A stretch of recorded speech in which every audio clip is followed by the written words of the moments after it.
Well, here we are after the first couple of seal coats on our final finish on our stock, and it revealed a couple of things. I've got a couple of overruns for one thing that I did not see. This side looks pretty good. This side over here has an overrun right there that I didn't pick up, and it has an overrun right there that I didn't pick up. And so it's best to find these early on because they can be rectified now. What I'll do is I'll just take and I will paper these out. It's kind of hard to get to on this one because of the comb, but trying to sand with the grain of the wood. And this may cause some additional repair needed in the V-groove.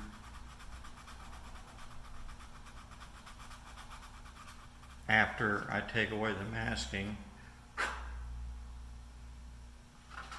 Still there.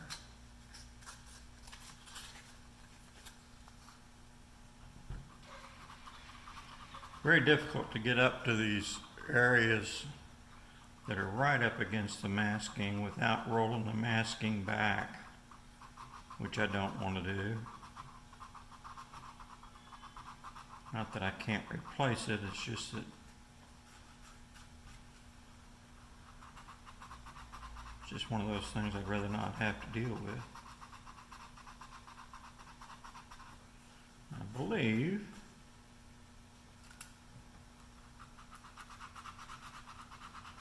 we're getting close to having this one resolved.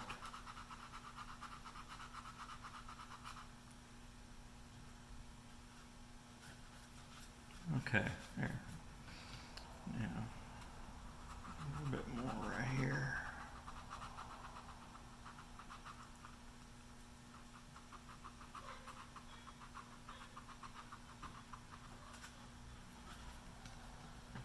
Now, this one down here, of course, is in a little bit more of a compound area.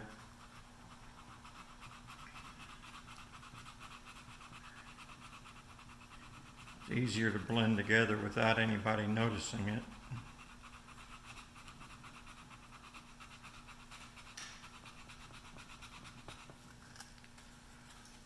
There's most of it gone. Of course, right up next to the checkering is always the most difficult because it's going to be the deepest and it's going to be an area that you don't really want to sand over.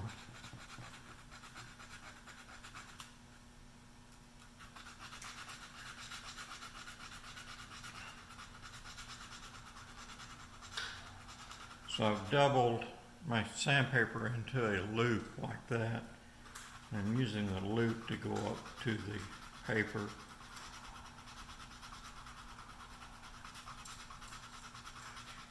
Rather than my forefinger. Almost gone.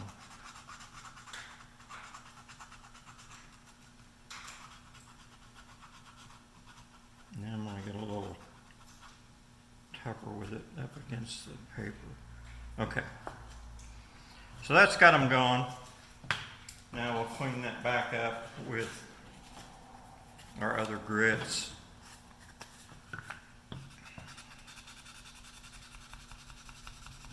And overlap them somewhat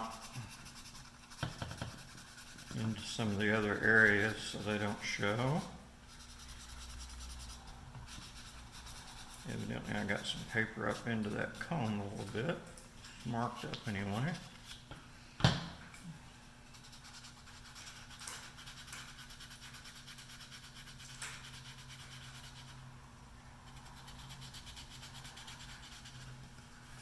Okay. Excuse me, I'll blow this off here. Don't have an airline up here where I'm taping. And so now I will go down to the 400 grit. Now a lot of people like to put on 1 or 2 coats of seal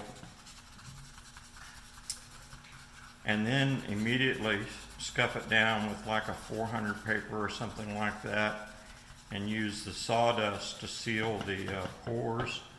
So now would be the time to do that if you were going to. I don't normally do it that way. I put a few more build coats on it because I want to be able to see down in those pores a little bit. When the wood's finished, I think it adds some translucence to the surface. So we'll clean these off.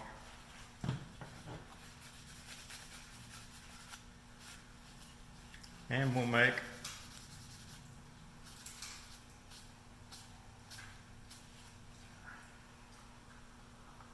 rub in a bit of oil onto the areas.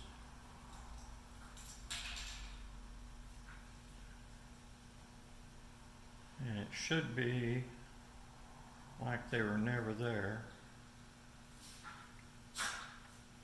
unless I get it on too thick.